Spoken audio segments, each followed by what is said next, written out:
Assalamu alaikum wa rahmatullahi ta'ala wa barakatuh. Welcome everyone. Alhamdulillah. We are back on another Saturday to continue our series on Surah A'raf. Alhamdulillah. So we begin with dua.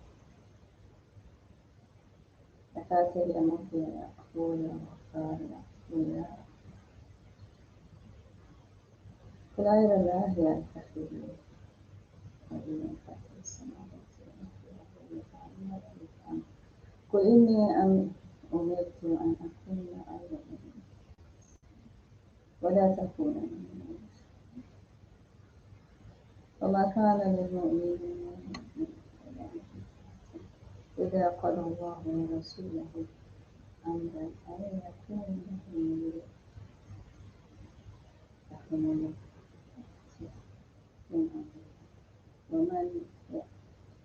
ومن عصى الله ورسوله فقد ضل ضلالا إلا الذين تابوا من بعد ذلك وأصلحوا فإن الله غفور رحيم خلق السماوات والأرض بالحق يقلب الليل على النهار ويقلب النهار على الليل وسخر الشمس والقمر والسماء ألا هو العزيز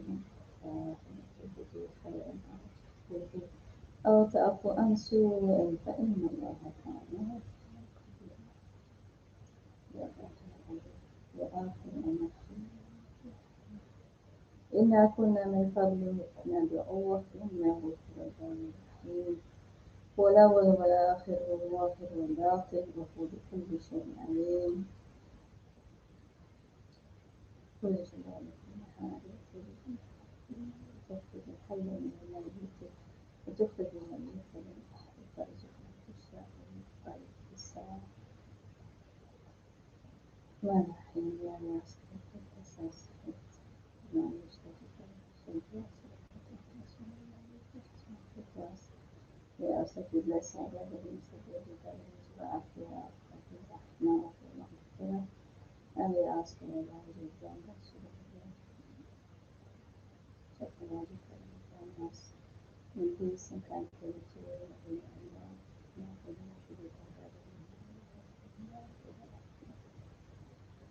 اللهم صل وسلم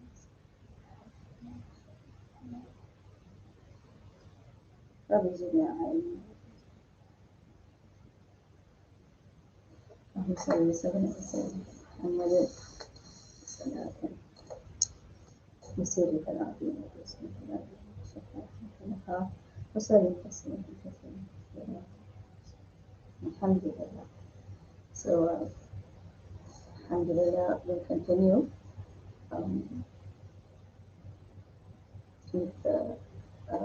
with the ayat from Surah A'raf. We'll come down, we'll come to the 23rd ayat, Surah A'raf, which is the 7th surah in the Quran. It is a lofty and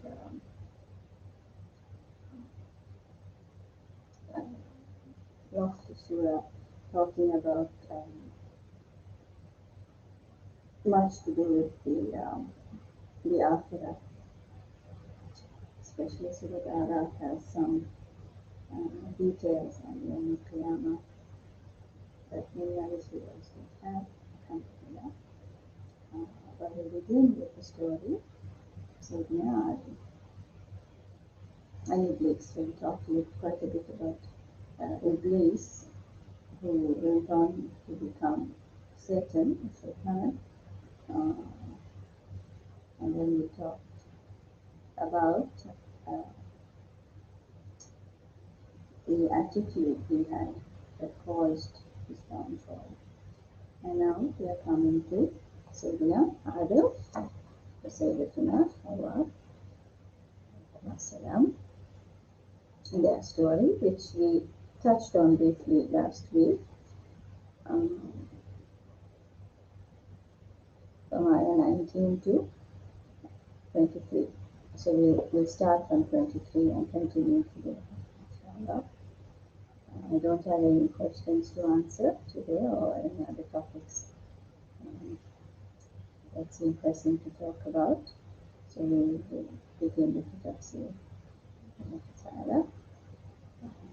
And as always, if you have anything you want to say or ask or discuss, send me an email at Irfa'a, that's here. Or you can also write to admin team at Irfa'a, that's here. And we'll get it to you, inshallah. Now, we stopped last week with saying that the main difference we see between Iblis and Adam salam is that Iblis, when he disobeyed Allah's command, and Allah reprimanded him for it, he didn't even reprimand him, subhanAllah. He asked him, why didn't you do what I told you to do, which was to bow to Adam. He had his reasons as to why he should obey his Lord, and there were reasons based on arrogance, really. And we also mentioned that he tried to use his intellectual reasoning to come up with an argument as to why what Allah is asking him to do doesn't make sense. And this is an integral part of our understanding of cosmology, how things work and what is right and what is wrong. We actually don't say right and wrong in the way we understand those terms in the English language. And the English language, is very much tied to sort of a Judeo-Christian connotation for words, especially when we talk in terms of religious matters. We actually don't say right and wrong. In our Islamic cosmology, though it's often translated to right and wrong in English, we say hasana or sayya. We say beautiful and ugly. This is how we understand it in its more accurate explanation. Hasana, which is often translated as right, it means actually beautiful, and we say it is beautiful for you to behave in a manner concordant with the divine command. So if Allah commands something, you do that, that is beautiful. That your behavior is something anyone who sees that will admire, because there's some essential beauty in that quality of your master has commanded and you obey. And sayya means ugliness. It's often translated as wrong, but its true meaning is really ugly, because we say if your Lord commands you to do something and you disobey, or you are rebellious, or you have all sorts of arguments and reasons you don't want to do it, etc., it's a very ugly type of thing in the heart and on the tongue and in the actions. Why it is more accurate to say beautiful and ugly is because God's command is always right. It is not for us to gauge whether it's right or wrong. You see? So Iblis, he fell because he used his own understanding and knowledge to judge whether what God is commanding him to do is right or wrong. And he erred. He got it wrong. He made a mistake. Just turn this around. So this is why we don't prefer the term right and wrong, because Allah is all wise, all knowing. He has a certain understanding. He has complete and absolute understanding of the true nature of everything. So when we are 100% certain this is God's command, and we obey it, and we wait for Allah Azza wa Jal to reveal to us the reasons, the benefits, um, the wisdoms, etc., the knowledge pertaining to why that may be good for us. But we don't wait for that to be explained. We trust our Lord. If He says do it, it's good for us. Alhamdulillah. Subhanahu wa ta'ala. And there's so many examples we can give in our practice of Islam, in our way of life. This basic example is fasting. Immediately that makes sense, but later we have all these benefits now we're used to. Zakat, etc. The hijab.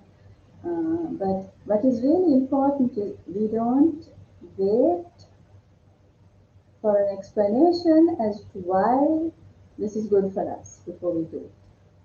You see, this is leaning towards the Iblisi, if I may use that term, the Iblisi attitude. Because when Allah said bow to Adam, He said, why should I? No, I am made of something more powerful than what he is made of, so called. So when we are commanded something, the beautiful attitude is Sami'na wa ata'na, we hear and we obey. This is the attitude of Rasulullah sallallahu alaihi wasallam and all of his companions, and of course before him all the prophets and all the righteous people. Alhamdulillah. Sami'na wa ata'na. Even the Sahaba, radiallahu anhu, if their master Muhammad commanded them something, they didn't go and ask why. They just did it. Right?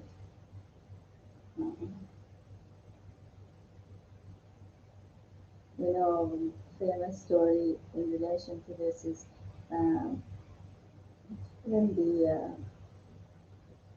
the Muslims went on their first Umrah. They set out from Medina and they wanted to make Umrah in Mecca, and the Quraysh, they came and they stopped them and they forbade them to enter Mecca, and there was some discussion, and then Rasul sallallahu alaihi wasallam said it to return back, and he issued the command, and all the Sahaba were ready to follow it.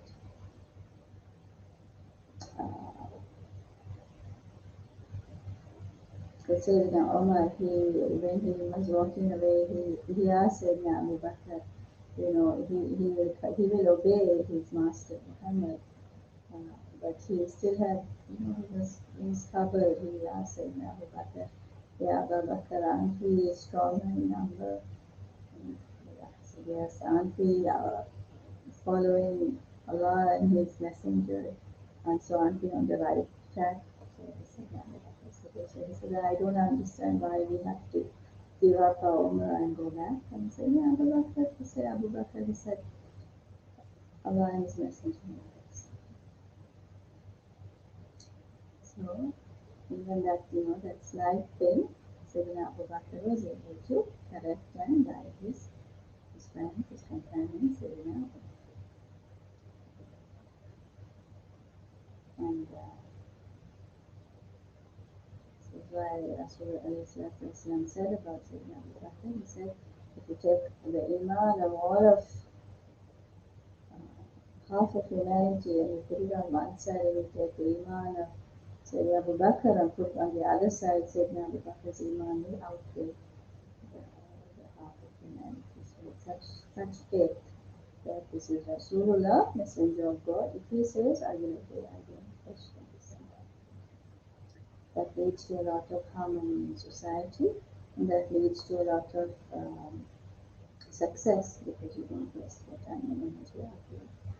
Anyway, I don't want to digress too much, but here, this is what happened with Iblis. And so this is why we say hasana, to do the right thing, is actually to have a beautiful comportment, beautiful manners, beautiful behavior, which is to obey Allah.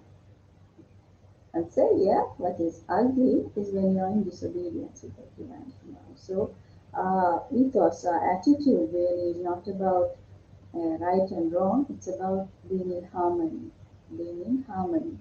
with the divine will. So this is why we train ourselves every day, especially with every prayer, every cycle of salah, every cycle of morning and night, that we are in concordance with the divine command. So we need to keep that connection with Allah very strong and alive, so we constantly know what Allah wants from us. And may Allah grant us tawfiq, the divine concordance, that we are able to fulfill that by His grace and will. Now, Sayyidina Adam, on the other hand, conversely to what happened with Iblis, Sayyidina Adam, after Iblis was expelled, Sayyidina Adam and our mother Sayyidina Hawwa, they were commanded, they were prohibited from something. Iblis was commanded to do something, our parents were prohibited from doing something, and then they were duped, they were fooled, they were misguided by Iblis. And we talked last week about the Qarin, and Iblis that flows in the veins of all human beings. Because we mentioned that Iblis is already Iblis, the physical Iblis, physical in his genes. So we know the gene beings, they are more spirit beings and physical beings, so they can take on physical appearance when they want to. That Iblis is gone. he's expelled from heaven. But the Iblis that flows in our veins, we have famous hadith and Rasulullah said this. And he said, Iblis flows in the blood of the human being. And this is a remnant, a trace of, it's a trace that Iblis left behind when Adam was clay, when he had been fashioned as a clay body, but he had not been yet given life, and he was lying in heaven. Iblis passed this new creation of Allah. He was curious, what is this? So he went into the veins of this new creation. He went through the body, and he came out from the other side. And he thought, this is like a hollow pot, an empty clay vessel. It doesn't make sense. And he went, and this is from Rasulullah and taught all of this to us. So that remnant, a trace of his journey through the blood of, or the body of Sayyidina Adam,